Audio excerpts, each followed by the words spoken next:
Bonsoir à tous, bienvenue dans votre émission La Réunion, on est là. On va parler d'une association de Saint-Louis, on va parler de l'association de l'Arrêt, on en parle dans Causement Réunionnais.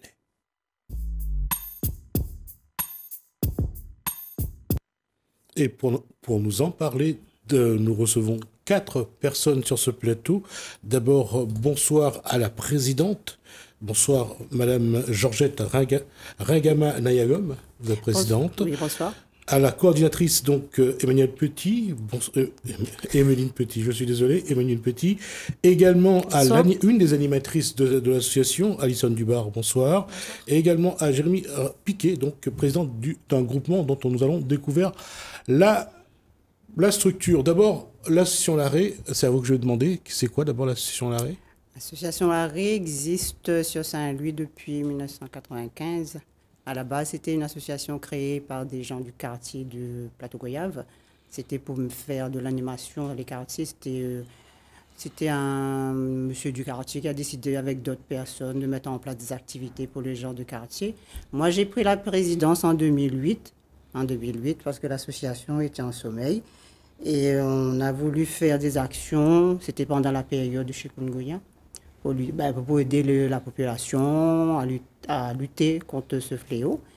Et concernant le dispositif classe, contrat local d'accompagnement scolaire, l'association a émergé dans ce dispositif à partir de 2012. Et on a commencé par le quartier de Plateau-Goyave, avec l'école primaire, avec, je me rappelle, une trentaine d'enfants. Voilà, une trentaine d'enfants.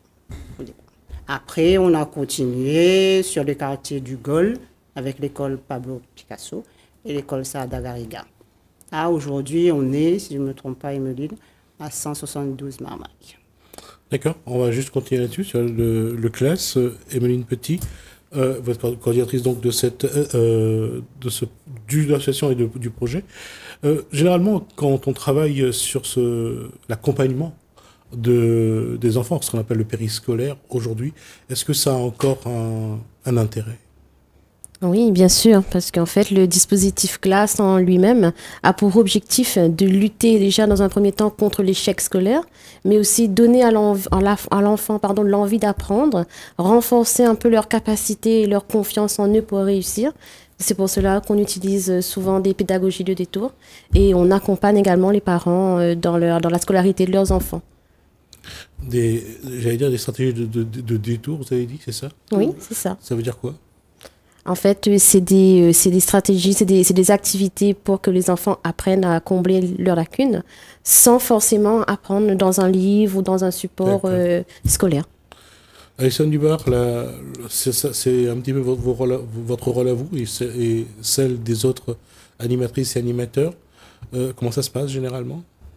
Généralement, on arrive à l'école. Donc moi, je travaille au sein de l'école Plateau-Goyave avec mes collègues animatrices. On arrive, les enfants sortent de l'école, ils prennent leur goûter. Ensuite, vient l'heure de l'aide aux devoirs. Donc souvent, je travaille toute seule, donc j'essaye de gérer. Je laisse les plus grands en autonomie et je m'occupe des CP pour leur faire la lecture. Et après, en fait, on met en place des activités extérieures ou intérieures avec les enfants.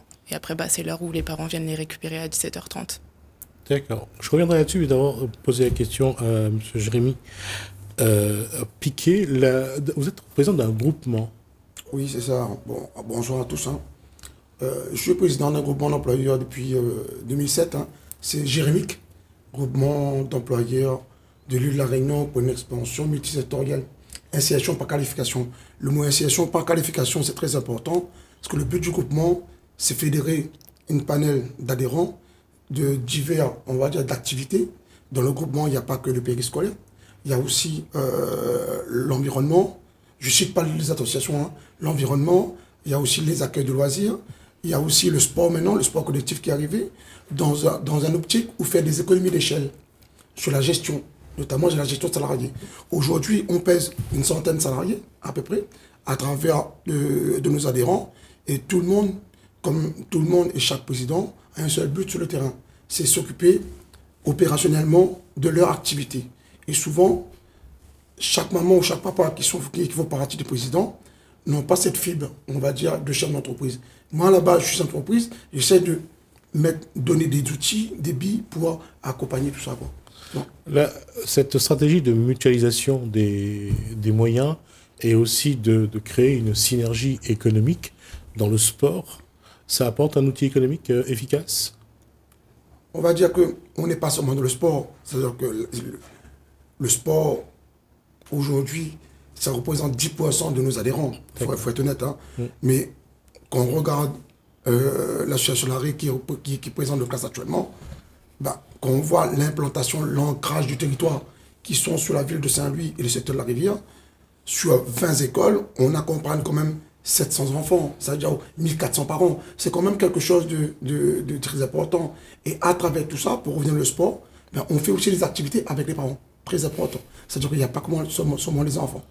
Comment aujourd'hui, et je vous pose la question à vous quatre, comment aujourd'hui il faut regarder l'éducation, parce que c'est le premier palier, je crois, de ce que vous faites. Comment faut-il aujourd'hui mettre en place des stratégies, gérer cet environnement qui concerne donc l'éducation, parce que le cadre a changé, Saint-Louis a beaucoup évolué, l'urbanisation a apporté de nouveaux quartiers, a apporté beaucoup de blocs d'habitation. Il n'y a plus de terrain vague, il n'y a plus ces endroits où les jeunes pouvaient jouer. Ils ne peuvent plus aller à la rivière, patauger dans l'eau. Comment aujourd'hui concevoir un environnement propice et efficace justement à cette éducation? Et surtout, changer l'image des jeunes, de quelques jeunes parfois à Saint-Louis qui fait un peu le désordre. Après, aujourd'hui, nous, on a un public... c'est des enfants d'école primaire, donc c'est de 6 à 11 ans. Donc, je dirais qu'à cet âge-là, ils sont encore assez innocents. Et puis, moi, mon rôle en tant qu'animatrice, c'est de créer des liens aussi avec eux, en fait. Je suis pas leur professeur, je suis là pour les accompagner et les aider à évoluer, en fait. Oui, je suis d'accord. Mais ce que je veux dire, c'est justement, vous devez les accompagner depuis la maternelle jusqu'à le plus loin possible. Qu'est-ce que vous mettez en place justement pour les maintenir justement dans ce cadre où vous avez encore les moyens d'éviter les déviances habituelles? Bon, moi personnellement, quand on regarde Saint-Louis, on regarde sur la forme surtout pas. On ne rentre pas dans les détails. Nous personnellement, on essaye de montrer sur le fond surtout qu'on a des atouts dans notre commune. Et le fond, la base, part de nos écoles. Il ne faut pas oublier, dans chaque quartier, il y a une école, soit élémentaire, soit primaire. Donc, soit maternelle, soit primaire, excusez-moi. Donc, sur les écoles-là, c'est un lieu de rassemblement intergénérationnel. Ça peut être entre des grands-parents, les petits-enfants, les adolescents. Même moi, 20 ans avant, peut-être, j'ai fréquenté ces écoles-là, en tant qu'enfant. C'est-à-dire qu'on essaye de redorer l'image d'un Saint-Louisien en mettant en place des actions qu'on peut montrer aux autres communes. Il ne faut pas oublier, à travers les 24 communes, nous sommes comparés. Et en faisant ce genre d'actions, liées au périscolaire ou bien l'accompagnement scolaire, on essaye de montrer qu'on peut faire des choses, des très belles choses. Parce que nous, chez nous, et même les difficultés que nous rencontrons dans la vie de tous les jours pour travailler et développer nos actions, nous sommes une organisation dans le groupement, via l'association Larrey aussi, qui travaille avec 0 subvention. J'ai oublié de le dire. C'est-à-dire que chaque année, on est mis à la guillotine pour prouver qu'on est aussi capable de postuler aux propositions d'action, à des appels à projets, pour que chaque année scolaire, on répond favorablement, qu'il y ait les partenaires de la cité éducative, qu'il y ait les partenaires qui sont à la CAF, qu'il y ait les partenaires qui sont du Conseil général, mais on est chaque année en train d'essayer de ficeler les choses, ficeler les financements pour qu'on conserve nos salariés.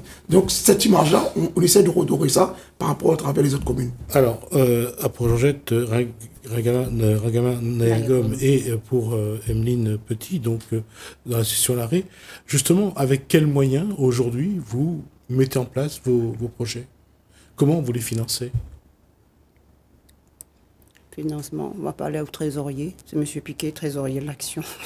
C'est lui qui en parle le mieux, on va dire. C'est lui. Alors, en plus du président, président Gourmand, il est quand même le trésorier de l'Action. On va pas se voir la face, c'est lui qui va rechercher financement pour toutes les actions. Nous, on est là. Moi, je suis la présidente pour aider, on va dire Madame Petit, pour le montage de projet, pour trouver les bonnes idées peut être marqué, qui peut être transmis aux enfants, aux parents, mais montage de projet, financement, c'est M. Piquet qui cherche le financement auprès des partenaires. D'accord. Et justement, là, aujourd'hui, vous avez dit qu'il n'y a pas de subvention publique, il n'y a pas d'argent public, c'est donc des partenaires privés. Aujourd'hui, c'est un mode de fonctionnement qui a déjà fait ses preuves ou pas? Ça fait quand même depuis 2001. La plus vieille association qui est dans le classe, ça date de 2001. C'est à CAFI, 2001. Aujourd'hui, on va fêter peut-être les 21 ans, l'année prochaine 22 ans. C'est-à-dire que ce mode de fonctionnement, on a essayé de inculquer aux autres adhérents du groupement, parce qu'il n'y a pas que l'ARI, aux autres adhérents, qu'on travaille comme ça. Et dans les financements, chaque année, on essaye de participer 10% nous, sur nos fonds propres, en faisant des actions nous-mêmes, et 90%, ce sont des subventions publiques. Les subventions publiques, c'est la majoritairement des subventions par appel à projet, c'est au niveau de la CAF. Après, il y a aussi d'autres partenaires. Mais en ayant ça, je ne dis pas que les autres partenaires ne participent pas. La situation de notre commune, tout le monde le sait, je ne vais pas revenir le passé. Mais moi, personnellement, quand on met les écoles à notre disposition, ce sont des subventions en nature, et ça nous aide grandement. C'est-à-dire que toutes les écoles, même les élus qui sont en place, participent grandement au projet. C'est-à-dire qu'ils ne peuvent pas nous accompagner autrement, peut-être, mais en mettant en place, on valorise cela en subvention en nature. Et c'est très important, et pas mal de partenaires fonctionnent comme ça. D'accord. Et pour vous, ce mode de financement a que des avantages, ou vous dites que vous pouvez aller aussi, par exemple, sonner à la porte de la mairie, que ce soit des EPCI, comme chez vous c'est la Civis, ou bien le Conseil général ou le Conseil régional. Est-ce que vous pensez que ces partenaires publics peuvent vous apporter quelque chose? Nous, personnellement, on est très sollicités. Moi, avec mon collègue, on est interne, on est 2 chefs de projet, qu'on essaye de rivaliser avec les autres structures qui existent, surtout de la Réunion, mais on ne peut pas tout faire. Malheureusement, c'est ça. C'est-à-dire qu'on essaie de concentrer quelque chose de bien, c'est quelque chose qu'on maîtrise. Si on se diffuse dans pas mal d'activités, on perdra nos forces. Et là, on va remarquer toutes nos faiblesses.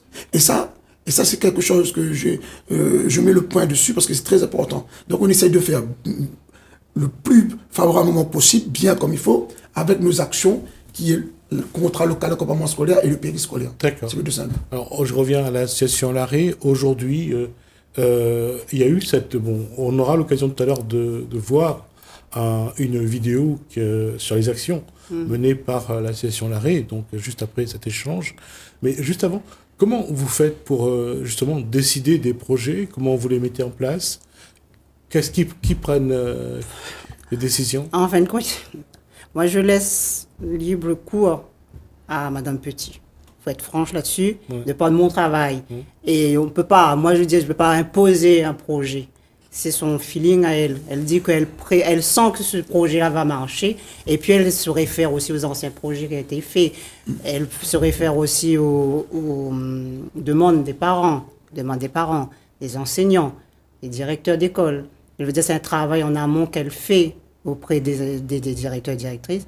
Et de là, après, elle monte son projet. Elle commence après le fil directif, on en parle. Et moi, je lui dis, voilà, ça va passer.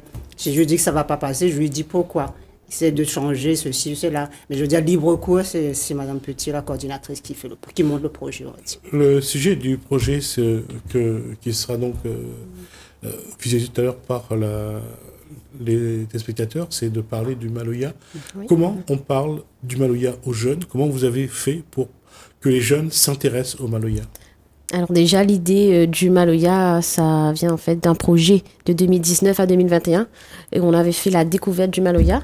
Mais auparavant, on s'est rendu compte lors des activités manuelles que les enfants ils connaissent peu, voire pas assez la culture réunionnaise. Donc c'est pour ça qu'on a décidé de mettre en place donc ce projet, donc à la découverte du Maloya. Donc cette année c'est l'évolution du Maloya et donc on a voulu enrichir les connaissances des enfants, transmettre également donc les valeurs de notre patrimoine aux enfants et à travers de ça, on a étudié non seulement l'histoire et l'origine du Maloya à travers une exposition, travail qui a été réalisé par les animateurs. On a ensuite fait la fabrication des instruments de musique liés à l'évolution du Maloya. On a fait appel pour cela à divers intervenants. Et ensuite, on a également transmis les valeurs du Maloya à travers la danse, le chant, par un artiste. D'accord. Comment vous, je ne pense pas que cette génération d'animatrices, d'animateurs connaissaient vraiment le Maloya. Ça vous a obligé à apprendre le Maloya ou vous le connaissiez déjà? Non, personnellement, je ne connaissais pas. Faut savoir que j'ai passé la majeure partie de ma vie en métropole. Du coup, j'habite à La Réunion que depuis 2 ans et du coup, ça m'a permis de découvrir aussi le Maloya, les instruments, les origines et après, du coup, de pouvoir transmettre ça aux enfants, tout simplement. Et comment se fait généralement cette transmission? Déjà, les jeunes ne sont pas un public vraiment intéressé parfois par les traditions et par le patrimoine réunionnais, par l'histoire aussi. Et comment dans ce cas-là, on arrive à intéresser les jeunes à leur histoire, à leur patrimoine, aux traditions? Tout simplement en mettant des actions qui leur permettent de les intéresser et les amuser. Parce qu'au final, aujourd'hui, comme je vous disais, on a des enfants de 6 à 11 ans qui sont vite distraits par l'environnement qui les entoure. Et au final, on a essayé de mettre en place des activités pour pouvoir attirer leur curiosité, tout simplement. Et là, dans cette démarche-là, pour avoir eu l'occasion de suivre un petit peu dans les écoles, j'allais dire,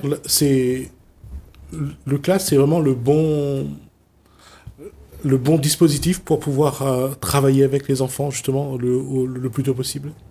Oui, bien sûr, étant donné, comme vous disiez, Alison, étant donné que c'est un dispositif qui commence dès 6 ans, et le fait de mettre en place des projets, de travailler donc sur des activités en lien avec le projet, et en même temps, un autre volet qui est l'aide aux devoirs, l'accompagnement scolaire, ça favorise vraiment l'apprentissage des enfants. Comment faire en sorte que les actions que vous menez perdurent dans le temps et maintiennent les jeunes dans un environnement plutôt sain et favorable à leur développement? Comment faire aujourd'hui? Parce que Saint-Louis n'a pas une très belle image en matière d'environnement, de climat, mais aujourd'hui, vous pouvez changer ça. Comment vous allez, continuer à travailler pour qu'on regarde Saint-Louis comme une belle commune qu'elle est d'ailleurs? Après, il ne faut pas qu'on travaille tout seul. Il ne faut pas se voiler la face. On ne va pas y arriver tout seul. Il faut, plus tard, il faut donc qu'on ait d'autres partenaires. On sollicite d'autres partenaires pour nous aider. Partenaires sur terrain, pas partenaires institutionnels, vraiment partenaires sur terrain, d'autres prestataires, je sais pas, des missions locales pour les jeunes, continuer, perpétuer notre travail. En fait, il ne faut pas que ça s'arrête. Il faut qu'il y ait une continuité. Si on s'arrête, on prend les enfants de 6e CP jusqu'à CM2. Ces enfants vont monter au collège. Ils vont avoir une autre manière de travailler. Ils vont travailler avec des CPE, des proviseurs. Ça va être une façon de travailler différente. Ils vont côtoyer d'autres enfants. Donc, il faut qu'ils apprennent. Il faut que nous, on essaie d'avoir d'autres institutions qui permettent de continuer notre travail sur le terrain, quoi. D'accord. Et vous, comment vous voyez, qu'est-ce qu'à votre niveau, vous pensez qu'il faudrait faire pour que ça perdure, que ça continue à être aussi performant et efficace? En fait, nous, ce qu'on essaie aussi de faire, c'est de valoriser toujours le travail des enfants. Par exemple, cette année, on a fait un clip vraiment pour valoriser leur travail, tant des parents que des enfants, des animateurs. Et ça, ça donne envie à l'enfant et aux parents de continuer, de se réinscrire l'année prochaine au sein de notre dispositif. Aujourd'hui, par exemple, pour les vacances de juillet-août, il y aura un programme? En fin de compte, le dispositif contrat local à commencer non. Ça ne passe pas pendant les grandes vacances. C'est franchement pendant période scolaire et les petites vacances. Juillet, août, dans le dispositif, non. Peut-être le dispositif de la CAF, il y a d'autres moyens auxquels projet on peut répondre, mais dans notre contrat local d'accompagnement scolaire, il n'y a pas d'activité en juillet, août. D'accord. Non, c'est juste jusqu'à l'école et les grandes vacances, non. Dernière question, parce qu'on arrive à la fin de cet échange. Qu'est-ce que vous pensez que vous avez besoin, qui est difficile à obtenir, pour avoir plus de moyens, justement, pour répondre aux attentes des enfants et des parents? Les attentes qu'on a, malheureusement, c'est les salles de classe, les locaux pour accueillir les enfants. Malheureusement, sur l'école Plateau-Goyave, on fait face à énormément de demandes, mais on ne peut pas répondre parce qu'on n'a pas les locaux qu'il faut pour accueillir ces enfants. Et c'est ça le plus dur, on va dire. Dans les écoles, on n'a pas les moyens pour accueillir ces enfants. Même si on avait des locaux autres que école, mais on n'a pas. Donc on est obligé d'avoir énormément d'enfants sur la liste d'attente et on ne sait pas trop comment résoudre ce problème, on va dire. Quel partenaire vous pouvez essayer de solliciter justement pour avoir les locaux dont vous avez besoin? On peut solliciter, on a fait les bailleurs sociaux, mais après, les contraintes, c'est que les bailleurs sociaux, il n'y a pas que nous, il y a d'autres associations. Et les créneaux dont nous disposons, 17h30, 15h30, 17h30, c'est pas possible. C'est pas possible. Donc on est limité en fait, on est limité. Si on prend les bailleurs sociaux, il faut vraiment qu'ils nous réservent tous les jours de 15h30 à 17h30 et on a bien vu que c'est pas possible. D'autres associations sont déjà là bien avant nous, donc voilà. D'accord. Je vais donc on va faire la transition avec le film qui a été réalisé sur les actions menées donc par l'association L'Arrêt. Donc je remercie Madame Georgette Tarangama, donc Nayagom, présidente de l'association L'Arrêt. Je remercie Emeline Petit, donc coordinatrice de cette même association. Également Alison Dubar, animatrice, et Jérémy Piquet, donc présidente du groupement. On reviendra là-dessus parce que c'est quelque chose d'assez complexe à expliquer, à montrer, mais quand ça fonctionne, ça donne d'excellents résultats. Ça a commencé dans les années 2000, 2007, ouais. Voilà. 2007. Voilà, parce que ils ont essayé ça à Saint-Denis et je sais que ça n'a pas marché. Au contraire, je vous invite de revenir sur Saint-Louis. C'est un des atouts qu'on a, je me permets de dire. Vous parlez d'image positive de la ville de Saint-Louis. C'est un des atouts qu'on a dans notre commune. C'est que les partenaires parlent de nous d'ailleurs. Et des fois, j'ose pas trop polémiquer là-dessus. C'est-à-dire que quand les choses, ils marchent. Quand les choses ne fonctionnent pas, ils ne fonctionnent pas.